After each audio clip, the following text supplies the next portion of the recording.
This program features live coverage of an African safari and may include animal kills and carcasses. Viewer discretion is advised.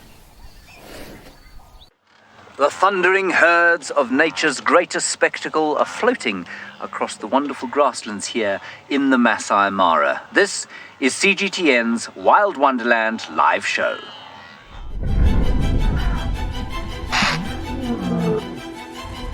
This is absolutely magnificent. This is happening, folks. This is 100% live. Here we are. We're watching the migration story unfold. Here's a lion. There's a lion right next to us. Oh, that was close.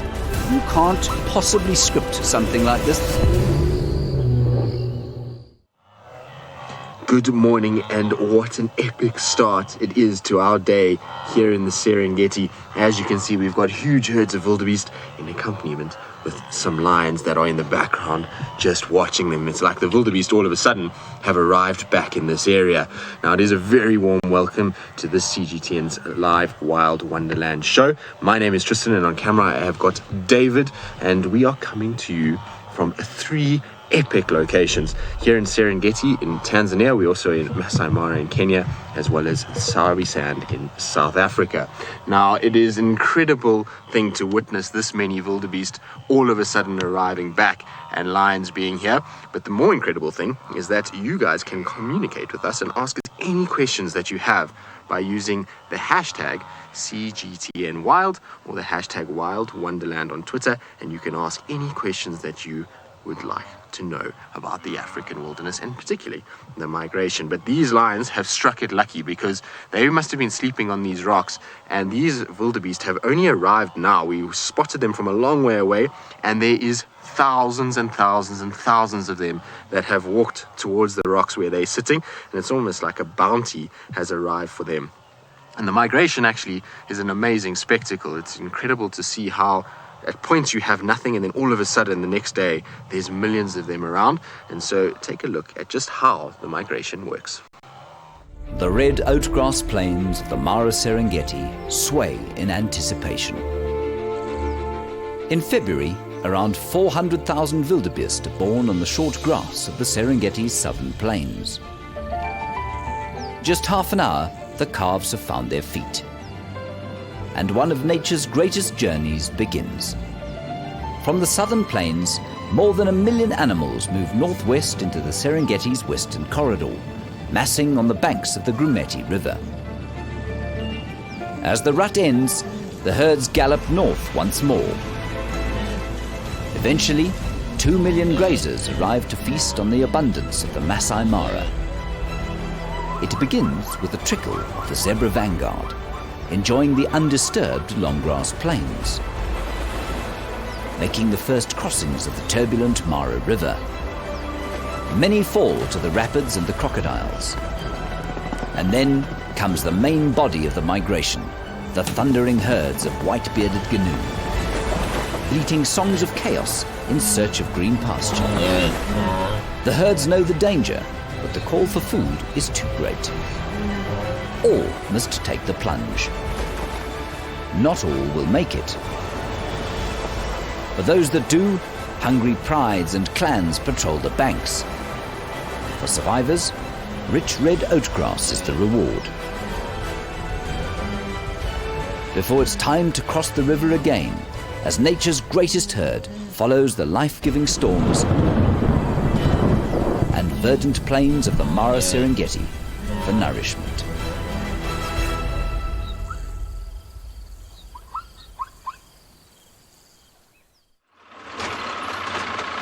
Good morning, everybody. Welcome to the Mara Triangle in Kenya. My name is Steve, joined by Jandre on camera. I hope you're all having a marvelous morning. We are making our way down to the border, which is just up ahead here. We're going to see if we can follow up on that mating pair of lions from yesterday. So jump on board with us as we go. We've traveled quite some distance to get here. We had some hyenas just before, but they were not very happy staying with us for the camera, so they all moved off. So now we're going to move a little bit further south. We can see herds of wildebeest in the distance. seemingly all on the other side of the border.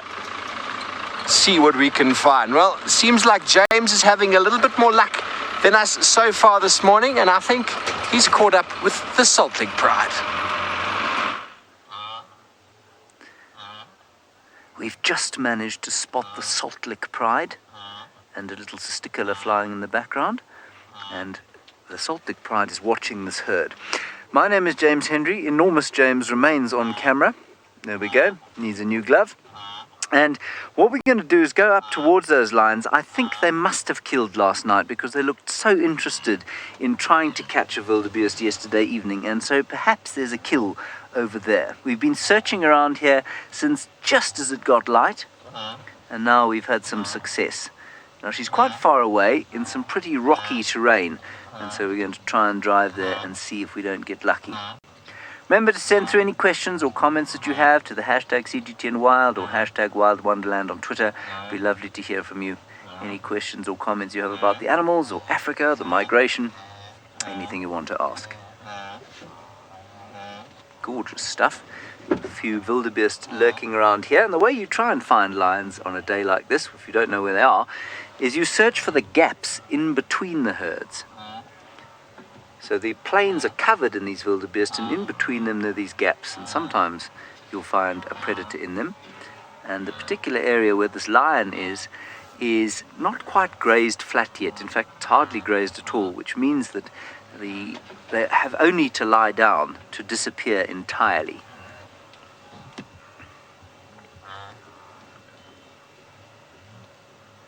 And there she is. I wonder if the cubs are there. We're going to go and find out. In the meantime, an animal that cannot disappear is an animal that is sitting on a rock.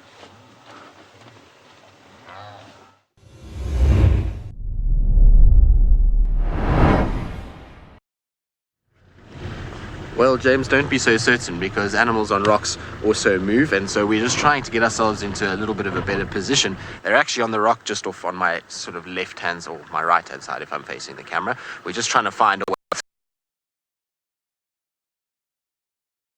though, because it's a very difficult area. There's lots and lots of rocks in this section, and they were sitting just behind you, but they've now decided to get up and move, and it's because I think James has tempted fate, and that's why they've done it. Going to try and find another way around. It's, like I say, not easy because there's a lot of long grass in this area, and so when you're driving it's very, very tricky. Right, we're going to try and see if we can find a better position. In the meantime, though, let's send you across back to James.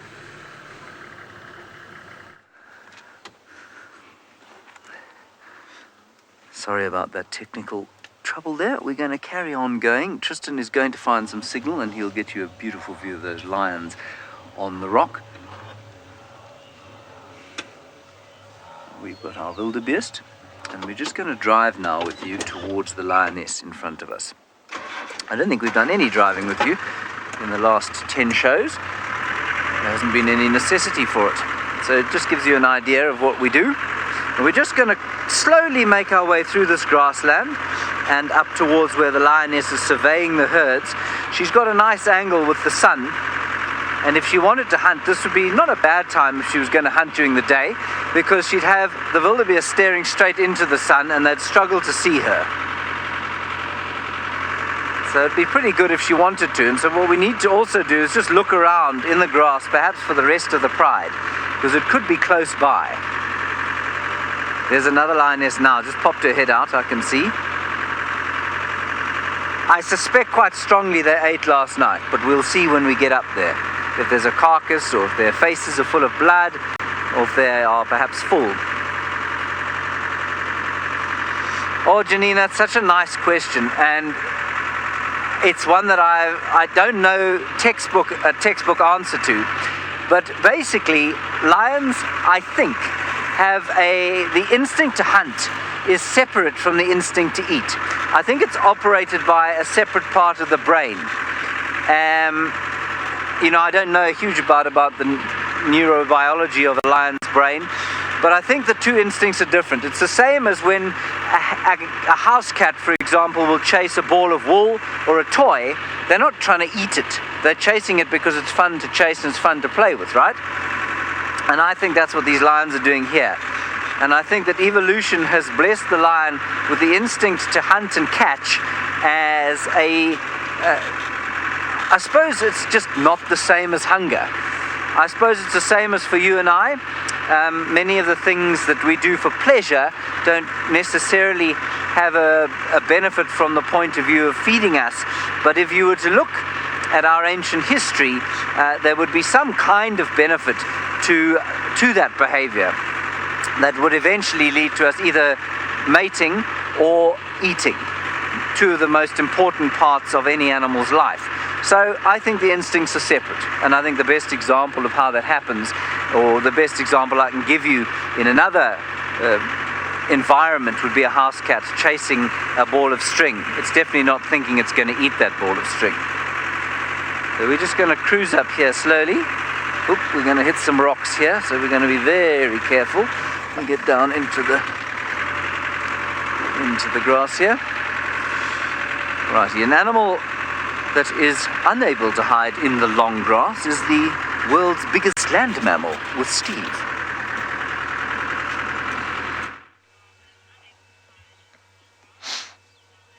Indeed, it is very hard for a giant elephant bull like this to hide in the long grass. And if you are just joining us, welcome to CGTN Wild Wonderland live show, where we are right down in the south of the Mara Triangle, along the border with the Serengeti in Tanzania. And we have got a very big elephant bull that is moving away from us. I don't think he gets to see too many cars down here. He's trying to also bounce between the herds. He's trying to avoid all the noise that comes with the wildebeest.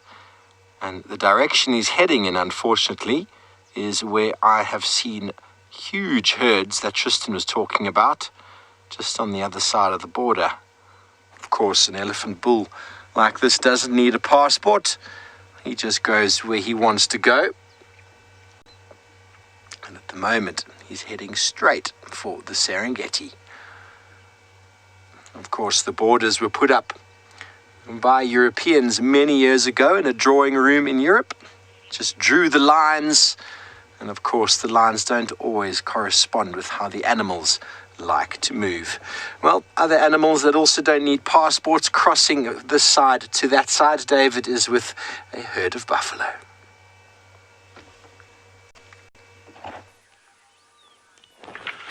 Jumbo, and welcome to another part of the Mara. And seeing elephants is something nice, because we got some buffaloes here which are equally big but not as big as the elephants. Now, if you look carefully there, we got a heron. That's the black-headed heron.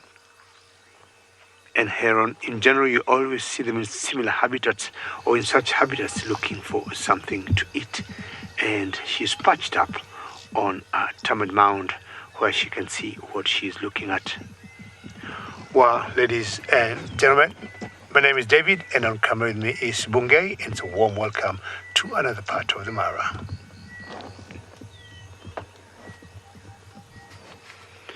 And remember, we love to hear from you. Should you have any questions or comments, send them through on Twitter using hashtag CGTNWild or hashtag Wild Wonderland. I had buffaloes here, and my guess is most of these buffaloes here are boys, by virtue of their size and by virtue of their horns. They got very big horns. In general, that's one big difference between males and females: size, and also when you look at their horns, you can tell.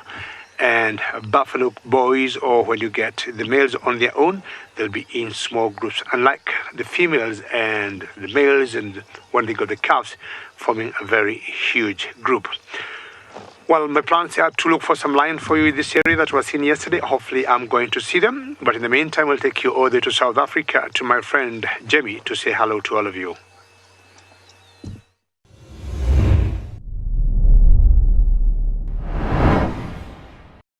Hello, hello, and yes, indeed, David and I are actually on a very similar page, even though we're in two different places entirely.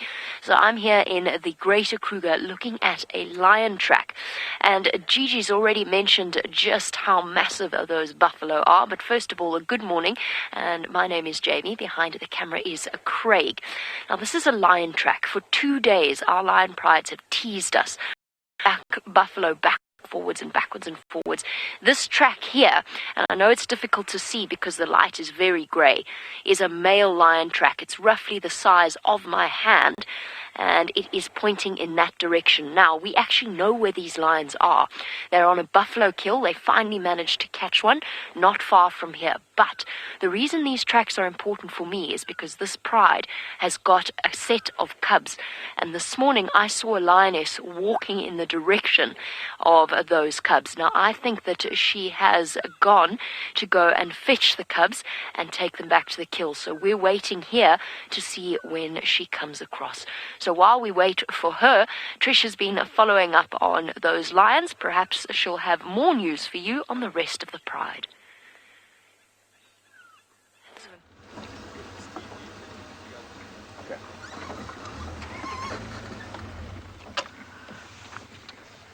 Are we good? No, it's fine, it's fine.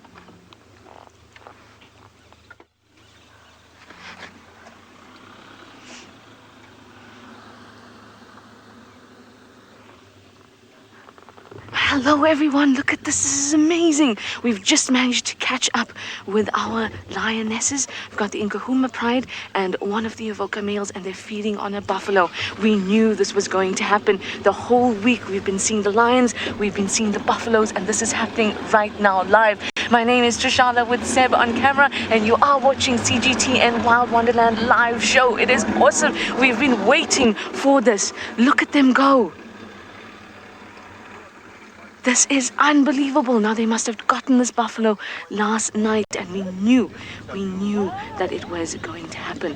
Now, I can tell you that the smell is quite horrendous, but these lions have gotten a meal. It is incredible.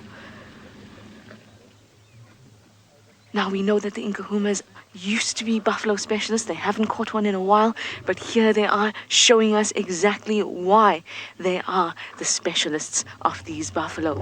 Listen, listen.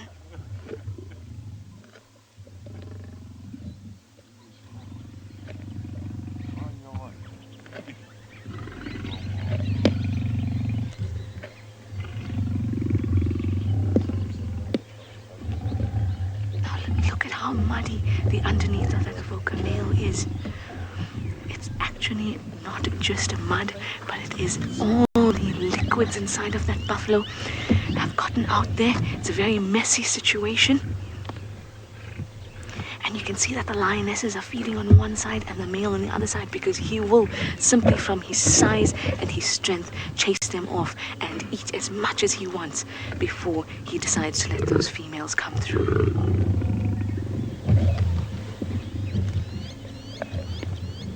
Just listen, just listen.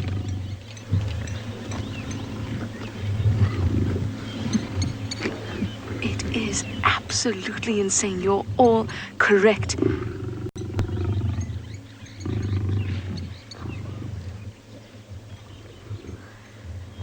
And how he manages to eat, tug on that meat, and still have that bellowing, vibratory roar from the underneath.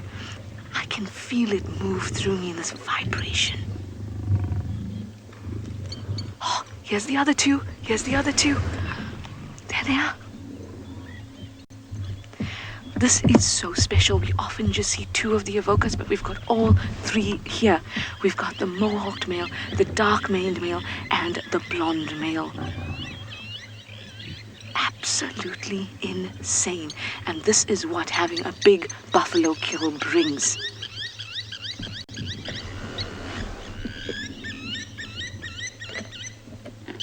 And you can see they haven't got through much of that carcass just yet.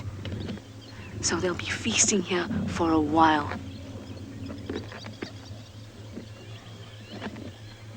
Oh, you can listen to them crunching. Oh, another male's coming to eat. This is unbelievable. Robin, you are absolutely correct. All three at once. It's been a very long time since I've seen all three of them. Hello, you. Are you all full? That belly looks quite satiated.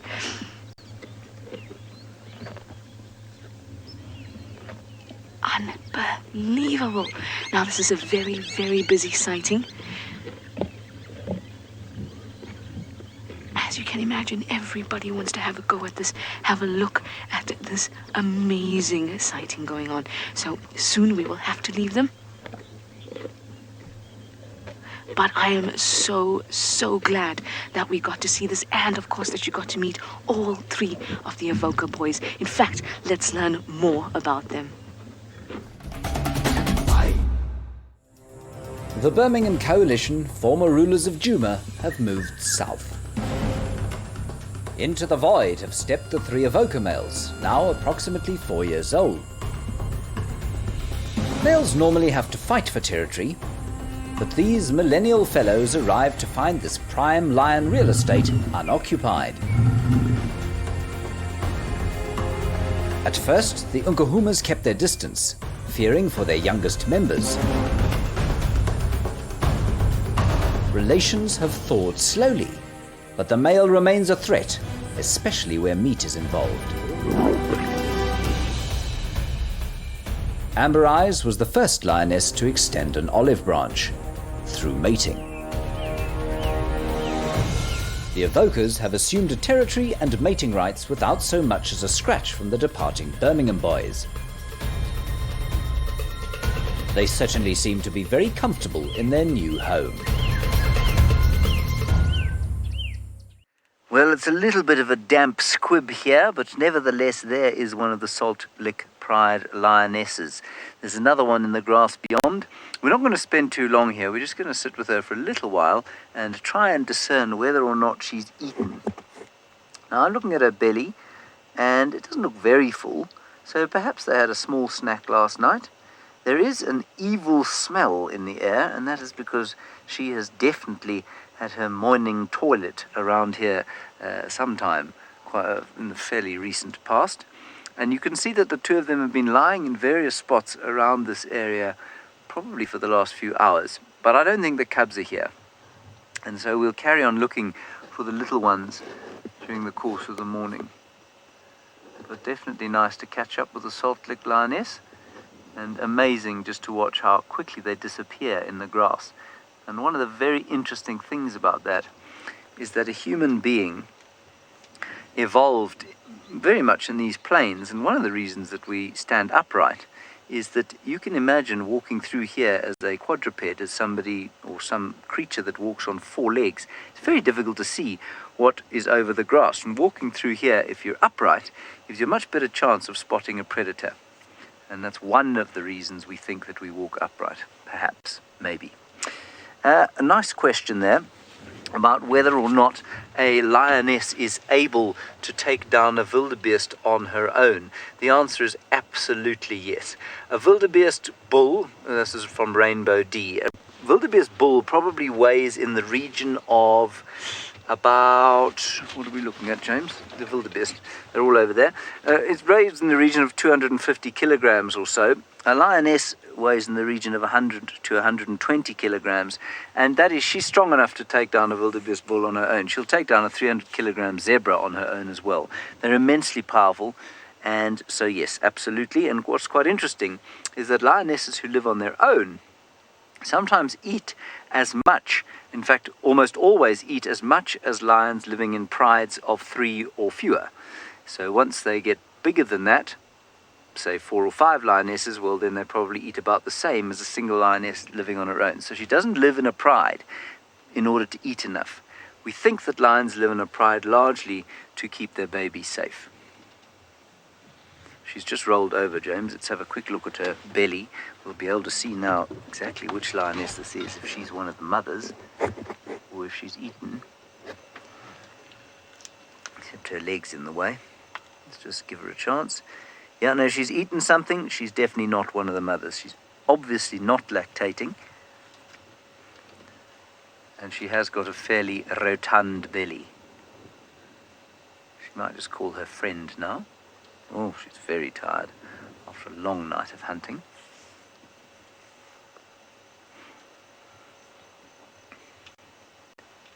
She might just give an imperceptible call.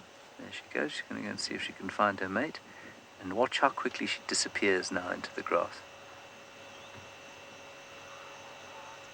Look at this. Look how perfectly colored she is. And look how she disappears. And now if you were walking through here, how easy it would be to stand on a lion before you saw her. Isn't that cool? And there's the other lioness, somewhere in there. One of their favorite prey, when the migration is not in town, of course, is buffalo. And a big buffalo bull is an enormous challenge for a pride of lions. Well, lions can camouflage, or will I say lions can hide in the grass. But if the animals that hide in the grass, that hide are buffaloes. If you see a buffalo like this in a mud wallow laying down, chances are you definitely miss him. Look at how dark he looks, and he looks very, very, very different. He's a male, and you can tell from the way he's looking. And if you've got animals that are, I would say, grumpy in Africa, this is it. Now, we're talking of animals that are dangerous. If two animals you don't want to take chances with in Africa are buffaloes and hippos. You can hear another car revving away, not wanting to come very close to that buffalo because for no apparent reason, these buffaloes will always attack. See how he looks? Now, we have seen lions here, especially in the Mara, where they'll always hunt buffaloes. And there he runs. I don't know why he's running, and that's not very good. So we have just to back up. That fellow had just to either run away. As I just said, they're always very grumpy animals for no apparent reason. He went charging apparently to another vehicle there, not sure why. So I have to back up and give this fellow some room here because you don't trust this particular buffaloes. They're always very, very moody. I'm going to just stop right here. So the car in front of us is which they tried to charge at for no apparent reason. And that's buffaloes for you. So these are animals you do not take chances with. They just get grumpy for no reason. Now he's going back to where he was. Let's quickly first go back to Tristan in Serengeti.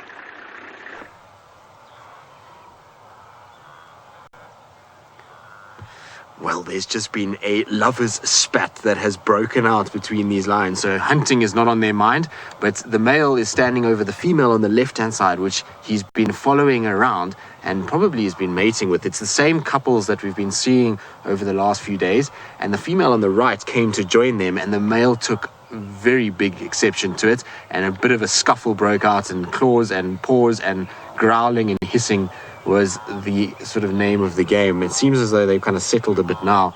The female immediately lay down and was submissive to the male. Ultimately, she doesn't really want to get into a proper fight with him because he is far too big and far too strong for her. And so immediately when she lies down and rolls on her side, she's showing to that male that she is submissive towards him. I thought maybe she was going to get up and move, but you can see both females are sort of almost cowering, and he's standing over them with much assertiveness and power. It's amazing to watch when these males do assert themselves. A lot of the time people see male lions and they're sitting and they're not really doing too much, but when they decide to show their strength and their power, it is absolutely amazing. But how beautiful is that view of these lions on the rock? Now, like I say, it's the same couples that we've been seeing. So it's two different males that are in this coalition, and they're mating with two females, and there's a third female that's accompanying the pride. The female without the tail, she's also here, but is not in picture at the moment. She's on a different rock in a very difficult place, and so just the three of them that are visible for now. But that is absolutely magnificent, and to be able to bring this to you live on CGTN's Wild Wonderland live show is absolutely incredible. It is insane to see lions on rocks like this. It just makes them, I don't know, it makes them look that much more powerful, particularly because the way he's kind of standing and almost looking over his domain is really absolutely awesome.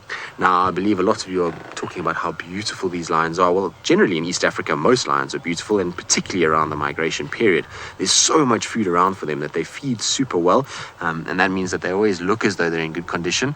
And then the males, unlike down in South Africa, where the males have to contend with very thick terrain, where there's constantly grasses and branches and trees that are pulling at their hair, here they have just grass really that they walk through, and so they tend to get much fluffier, bigger manes in this area. But absolutely wonderful. Now, I'm pretty sure they're going to wake up again just now and move about, and so we'll stick with them. In the meantime, though, back to the Masai Mara with Steve.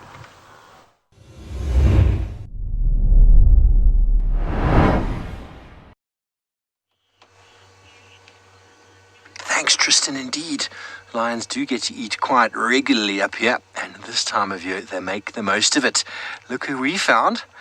I think this might be the same pair David was with last night.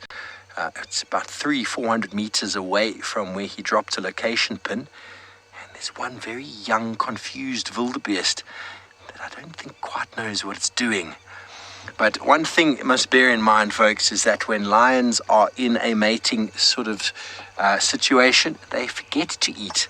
Good morning, everybody. If you are just joining us, my name is Steve Falconbridge, joined by Jandre Gerding on camera, and we are on the border with the Serengeti in Tanzania and the Mara Triangle in Kenya, and we have found a mating, well, we think a mating pair of lions. Those of you who are watching the show last night might be able to identify this beautiful male here. I didn't get to see the footage, but he's got really long locks on the top of his head. Normally when you find a male and female paired off like this, it's a very good chance that they are a mating pair. She is looking at that young wildebeest going, my tummy is rumbling a little bit. But with lions and with many animals, we are all driven by drivers. And those drivers are, and we talk about lions here, the need to mate, the fear of man, the fear of something, the need to eat, and all sorts of things are drivers on a daily basis, and each one of those can outweigh the other one. It's what makes a mating pair of lions quite dangerous, because they forget to eat for 3-4 days, and they can actually lose their fear of, normally they have a fear of man, and so they can sometimes lose that fear because the drive to eat outweighs that fear. That's also the reason why a lioness with cubs is extremely dangerous, because her need to protect her cubs outweighs any fear she might have for whatever it is approaching the position she's in. So she can be extremely dangerous when she's got cubs, and they can also be very unpredictable when they're in a mating situation like this, due to the fact that they're just very hungry. You know, have you ever felt that when you get home from a very long day? I know Jandre has experienced it with me over the last few days, where you say, I'm so hungry I could kill somebody. I'm sure many of you have felt that hangriness before in the past. It is a real deal. But we're going to sit here with this mating pair. Well, we think they might be a mating pair. It does get shorter and shorter, or should I say, the spacings between the mating get longer and longer as the days go by, but we'll be sure to show you the action as it unfolds. But in the meantime, let's jump just a few kilometers further south to Tristan with his lions in the Serengeti.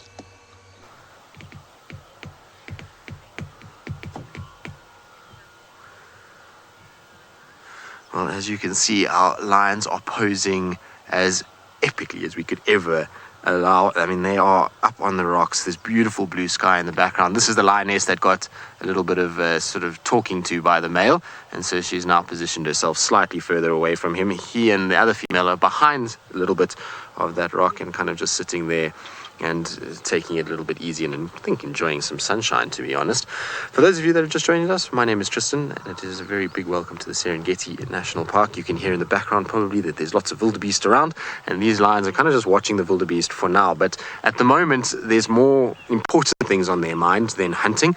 There's 2 mating pairs within this grouping at the moment, so there's 5 lions in total, 2 males and 2 females that are mating, and then this female that is kind of just following them around awkwardly at this stage. She might also come into an estrus cycle at some point and start mating, but for now she's just kind of on the fringes of this sort of mating period or mating behavior that's taking place. Now, when there is mating and there's a lot of this behavior, you do find quite a lot of aggression that takes place with the males. But it sounds like something exciting is happening in the Mara, so let's quickly send you back across to Steve.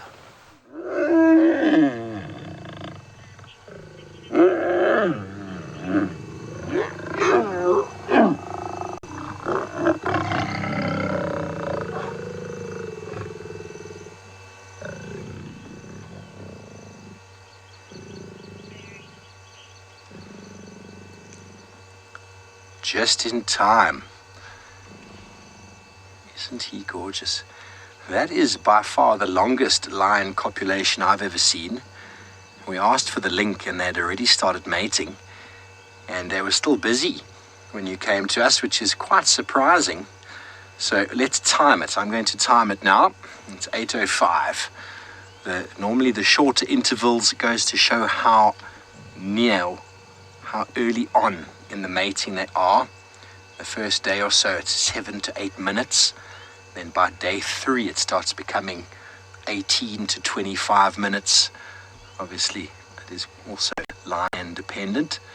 The man is generally always quite keen. It's the lady who gets up and she instigates. He just can't help himself when she moves. Her pheromones are flooding the air. His nostrils are awash with her scent, and he will not leave her side until those pheromones sort of abate.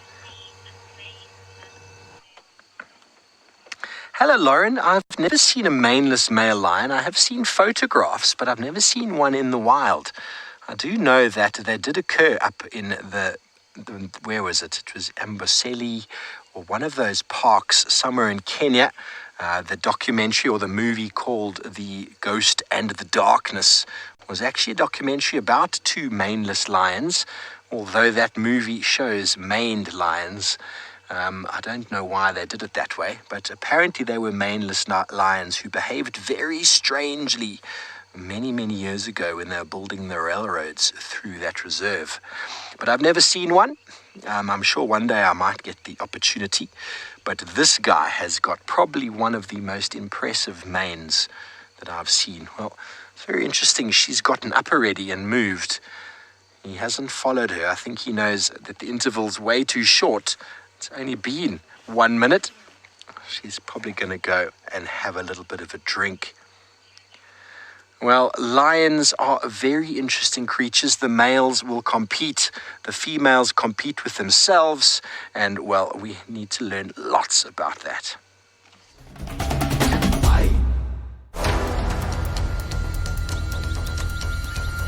While the big cats spend most of their time asleep,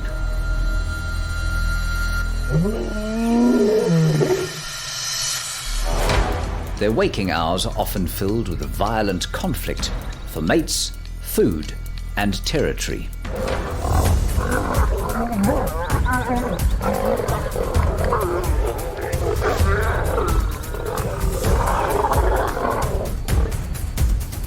There is no room for chivalry amongst leopards. This grizzled old male thinks nothing of stealing food from a hard-working young female.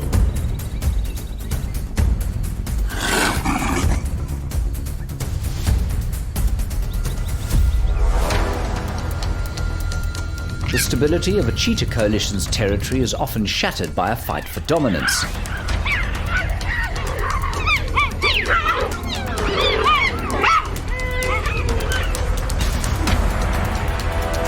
A lion's size will always deter its hyena cousins. But confronting the clan can shift the balance.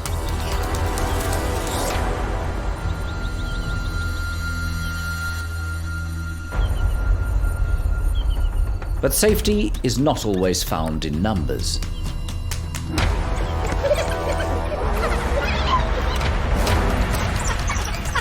Even a pack of wild dogs can fall prey to a stalking lion. This dog and cat debate is over.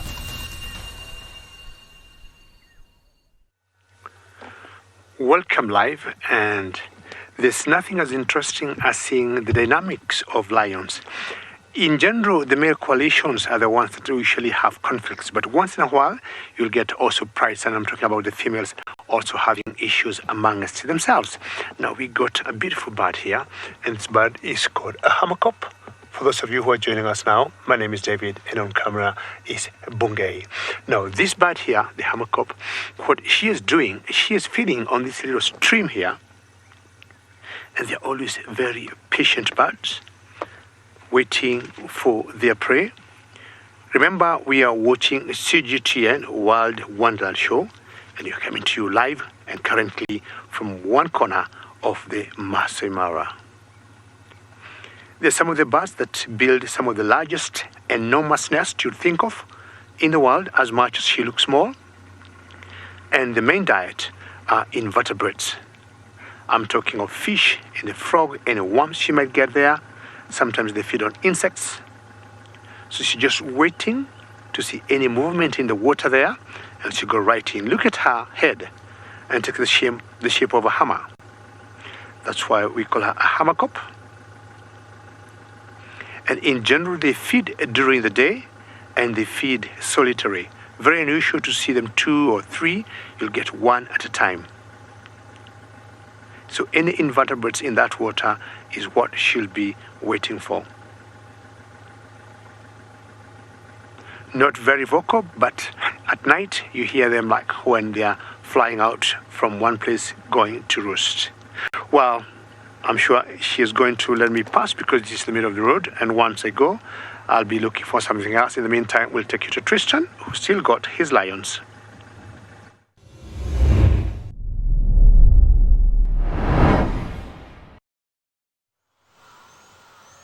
I hope the hammerkop lets you pass. I'm pretty sure it will, given that you're in a great big vehicle. And our lions, well, they're being as patient as that hammerkop in many respects, because they're just watching thousands of wildebeest going past them. You can see the other mating pair is now joined up with the other 3. So this is the different mating pair to the one that was standing just now. This is the male that had lots of scars on him the other day, and the female without the tail that's sitting in front of him. And you can see how close the males lie to the females when they're mating. They don't really like to lie too far away. If they're not mating, then the males will often let the females drift quite far. But in a mating situation, they almost lie on top of each other. And you see the males are kind of staring at each other. The other male is off to the right of that one, and they're just watching each other and kind of looking. And I'm sure the scuffle that took place just now is what attracted these two to come and sit on this rock. They actually were on a different set of rocks completely, and they've kind of walked their way along and have come and positioned themselves not too far away at all. And like I said, I'm pretty sure it's because the female would have wanted to investigate what was going on and why there was a fight in amongst the sort of pride at this stage. But amazing still to see them all kind of together. I didn't think that we would see them sitting all on the same place, and the reason why is generally because of mating. They normally separate away from the pride and actually walk quite far away. But I suppose at this time of the year, if there's so many of them mating within the pride, and there is only 3 females and 2 are mating, makes sense for all of them to stick together. And these rocky outcrops provide the perfect place for them to be able to do that. So they can get out of the long grass, they can get view of what's around them, as well as find shade. So Anna Marie, yes, male and females that are mating together may hunt together, and that's just out of sheer instinct. So let's say hypothetically this morning the wildebeest had walked right past them and they hadn't seen them, then well, they could have easily run out and grabbed one and fed on it. Ultimately, they still need to eat, and opportunities when they present themselves will be taken. So even though they're mating and their prime focus is not hunting, they will hunt if they get given the chance and if the opportunity presents itself. So it's by no means only a mating thing and there's no food. It just so happens that generally during mating they make so much noise and are so sort of exposed in their movements that it's spotted very, very easily. But in the migration like this, there's just so many animals around that, you know, the beginning part of the herd might see them, but the rest don't. And so that allows them the opportunity then to be able to hunt. Right, well, we'll sit with these guys and hope that the wildebeest start to come closer and that they maybe get interested. In the meantime, though, let's send you across to James, who's in the wildebeest herds of Kenya. Here we have a nice mixed herd of wildebeest and some zebra there in the background. And what I want to do is just give you a description of the smell of things at the moment. At the moment, that's a bit of a diesel smell as that car goes by. My name is James Hendry. We have got James on camera. There is his fully gloved thumb. It's not his thumb, it's his forefinger. Let's go back to the herds here. And as I described the smell of the wildebeest as being sort of half goat, half cattle, at the moment the breeze is coming from behind us, and so there isn't a very strong smell of wildebeest. There's a strong or gentle smell of fresh grass, and in the morning it's a very crisp kind of dry, dustless air. And that's what it smells like. It smells very clean compared to the afternoon, which is often quite smoky and dusty, just as nice, but very different. It's very fresh. And you can also hear, of course, all the wildebeest. That's bulls shouting at each other. I just want to try and show you one of these bulls. James, can we go to that one there at roughly 3 o'clock? And you can see what he's doing, that one chasing there. There we go. You can see what he's doing is he's hassling the females into a little group. It's a bit of a waste of time because all of these females will be pregnant already. They mate around August time. So there's I'm not really sure why he would be doing that, why he'd be trying to keep them together and chasing off other males. But you can see there as we focus on him that he's much bigger than the females. He's a good sort of 25% larger than the cows. And look at the beautiful mane he's got that streams down onto his back. There he is. Now he's chasing away a young bull.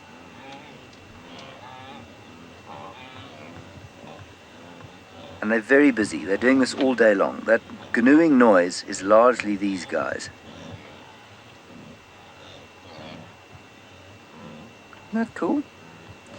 Right, a very distressing sighting going on down near the border with Tanzania. For this wildebeest, for Steve, it's great entertainment.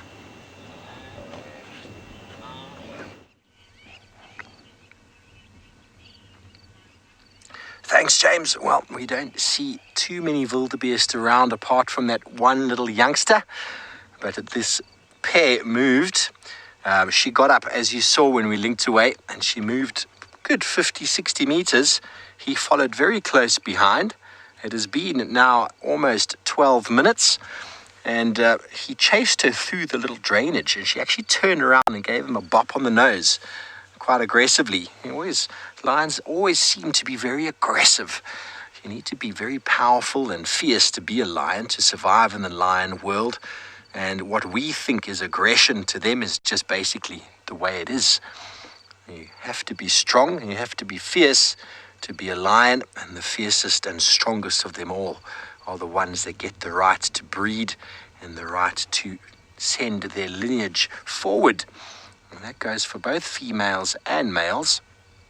And he won't let her out of his sights. He's far bigger than her, would easily be able to dominate her if he wanted to, but there's more on his mind than fighting at the moment. But if he did see another male, that would make him get rather upset. And male lions fighting over females, if they are a coalition, it often looks extremely violent, but it's really just a dominance thing. When they fight over territory, it's far, far more fierce than that. Okay, well, we're going to stay here with this mating pair. We're watching the clock, and while we do that, let's send you over to David with a herd of elephants.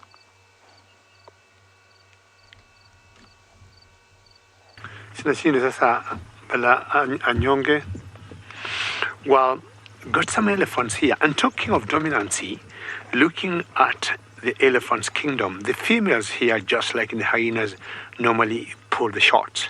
So we got elephants being very matriarchal, and we'll always get one female being in charge. Now look at them.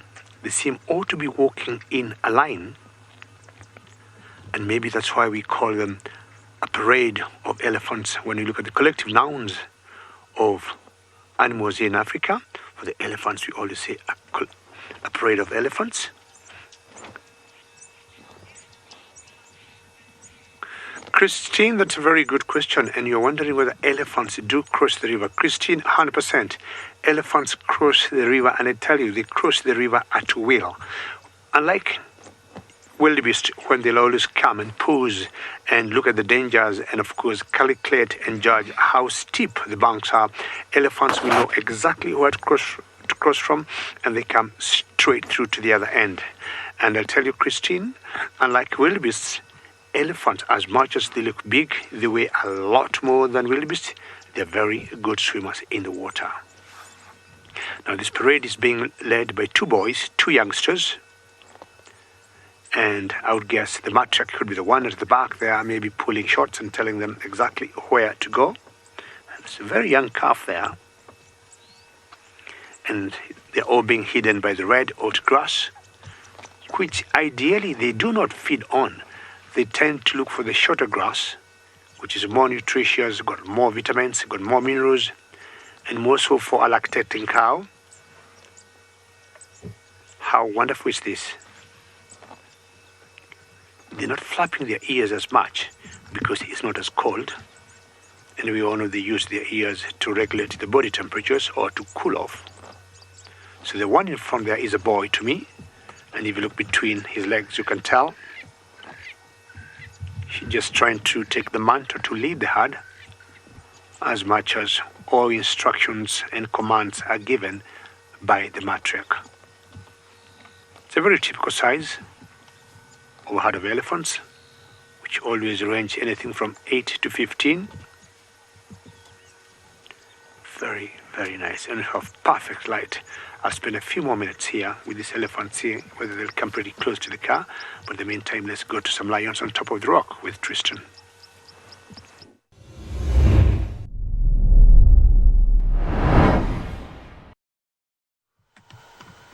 There's no better way to spend a morning than with Ellie's, in my opinion. I thoroughly enjoy spending time with Ellie, so I can understand why David is going to spend more time with him. You can see our lions are slowly but surely sort of winding down for the morning at this rate. There's the one female that's got her head up and is having a little bit of a grooming session at the moment while her partner sleeps in the background. And often when you see lions grooming like this at this time of the day, it's in preparation for a good nap.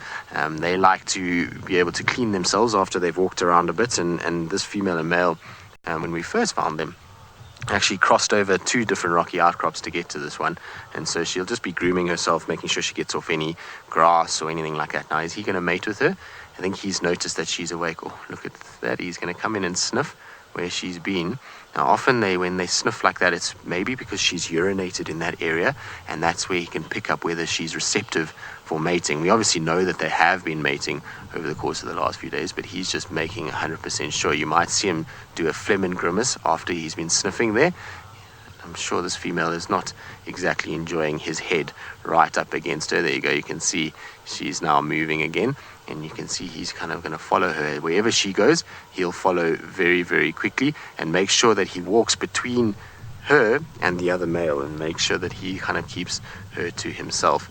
I think they're going to try and see if they can find a little bit of shade, which is exactly what they've done. That female has pushed herself into the thickest bush possible, and the male is now just scent marking behind that bush just to make sure that everybody knows that that's his female. Right, now talking about mating pairs, it seems in the Mara there's another mating pair that side, and I wonder if they are looking for shade like these two.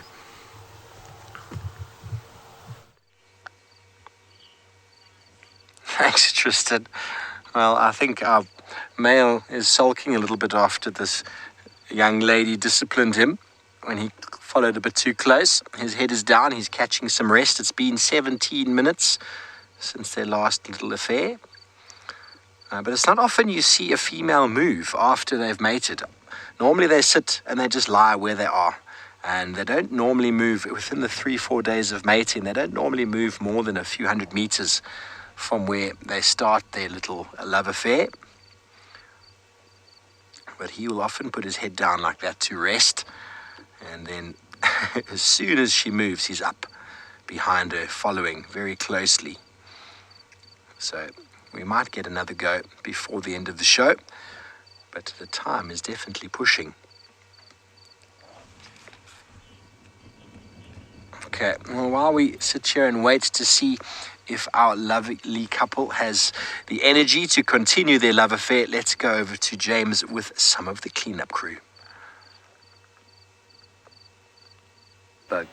Tilt up. There we go. Here we have the big bully boy of the skies, that is the lappet-faced vulture.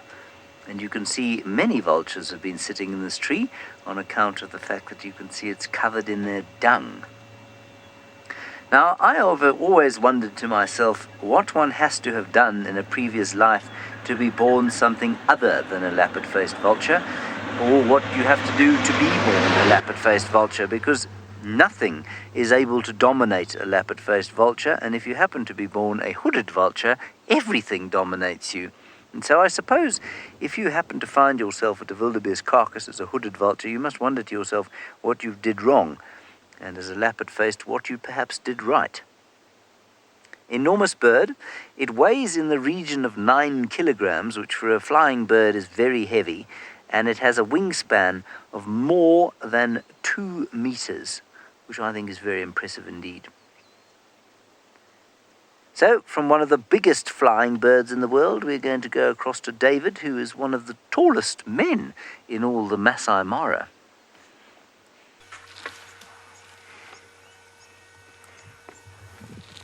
Yesterday I saw a dead wildebeest, which I would guess died naturally. And I'll tell you, I don't know what we could do without the vultures. And of all the 7 true vultures we have in Kenya, or rather in East Africa, the lappet-faced that James just had is the only one that got the right tools to open up any animal that dies naturally here, even including the elephants. They got very strong beaks, very strong talons, and they're just like surgeons to tear open any animal that could be dead to the other scavengers like hyenas. Well, I haven't moved from where I was because these elephants here have given me a roadblock, just like the little bird I had before, the hammerkop. But look at what she has done here. She picked some grass, and what elephants will always do, they use their trunks to uproot the grass, and first they'll always shake it up, to get the soil out of the grass before they swallow it. And the process of shaking it up, sometimes they want to spin it up in the air, and it landed on top of her head. And that is pretty exciting. And looking at that grass, you can see how different it is from the red oat grass. And you see how synchronized that flapping or flicking of ears it was. And right below that cow there's a very young calf. I'm sure Bungay will show you.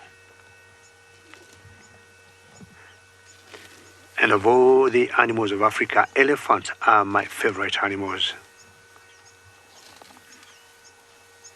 Kito, I agree with you. Look at her. And maybe I'll guess also she could be the matriarch of this particular herd here. The way she's behaving, she's like the matriarch. Now, the one on the left, she has kept coiling her trunk a few times, not exactly sure what she wants to do. And at one point, I thought, it was behaving like a snake here in Africa that we call the rock python, the African rock python. When the African rock pythons get their prey, they always coil their bodies against their prey just to constrict them and kill them. So let's very quickly get across to Trish.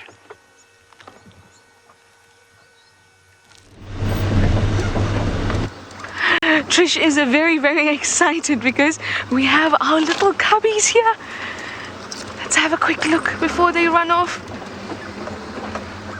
Can you see them there, Seb? Come on, little ones. Okay, there's our lioness. She's just through there. There she is. Come on, little ones, bob up. There they go. Oh, how beautiful is this? This is our very own Nkahuma Pride little ones there, and that is the Regino's lioness. Oh, they are the most adorable little things in the entire world. Oh, But we've got to be very careful with a sighting like this. It's sensitive, so we don't want to get too close to her and definitely not too fast. So let's go a little bit forward. We're actually going to maybe take the road instead of following her in the thickets, just because we don't want her to get nervous at all. Yeah, it's fine.